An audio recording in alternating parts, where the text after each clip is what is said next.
The focus of my channel is on gamers who love games, but can't always play for long sessions.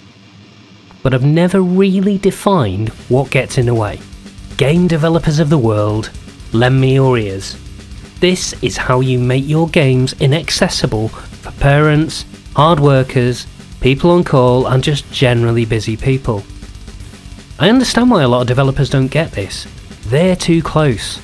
And the playtesters who are paid to play this all day aren't likely to pick these issues up either. I will be focusing here on single player games. Multiplayer is a different kettle of fish, and you're only going to be able to make that accessible by having really short rounds, and I don't think asking people to completely re-architect their game is fair, really. Okay, so let's start with the super low-hanging fruit. Number 1.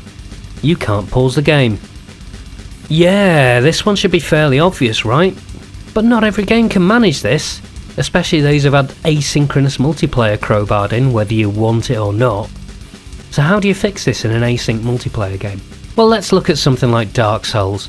If you're playing offline, then you should absolutely be allowed to pause.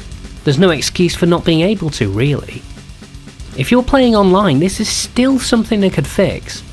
For example, if you're not currently playing with someone or being invaded, then a pause should be allowed, as it won't affect anyone else's game. So there you are. The fixes are: allow an opt-out of the async multiplayer, and allow pausing when multiplayer isn't happening. There. Done. I just fixed the internet. Where's my Nobel Peace Prize? Oh, by the way, I also mean you should be able to pause cutscenes. No, a skip-only option is not good enough. I might actually want to see the rest of it. Number 2. You can't save and exit when you need to. Games are great, but sometimes life gets in the way and you need to get out sharpish. I don't care if I'm in the middle of a level, I don't care if I'm in the middle of a fight. I want to get out and come back where I was. Some games handle this really well, having a separate save file used only for exactly this, which is deleted after you come back in order to prevent save scumming. But a lot just don't.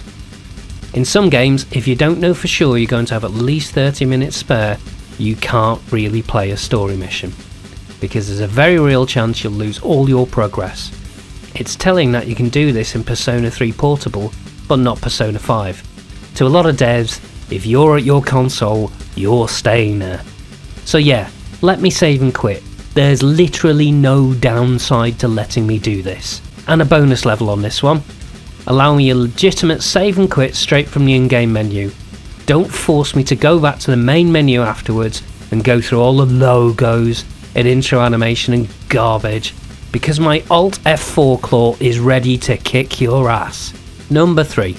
Set their checkpoints in front of a large unskippable cutscene. This is a real dick move. Picture it, you've started a huge boss fight, you got pummeled. So you restart from checkpoint and you have to wade through a ton of crap before you can get back to actually trying again. Do not do this, unless you enjoy pissing off players, in which case fine. And this reminds me, number 4, if you must put an unskippable cutscene in, don't waste our time with it. Yeah, Dying Light 2. Far Cry is not something you should copy with this. If you must have things like an explosion and then the protagonist falls out of a car or something, don't have them stumble for 15 years before I can play the flipping game again. Number 5. Slow walkie bits can eat a dog's widge.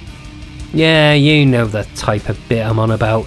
You're either in a dream sequence or have been injured, and you have to pointlessly walk slowly forward until you finally get to the bit where it finally stops doing it.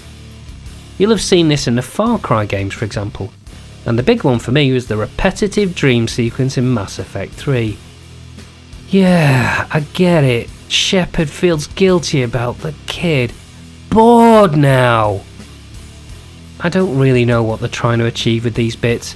It's supposed to convey some kind of emotion, but the only one it invokes in me is frustration. So there's 5 ways that you, as a developer, can make things better for some of your customers. I'm sure there are loads more. If you can think of one, let me know in the comments. Until next time, have a great one.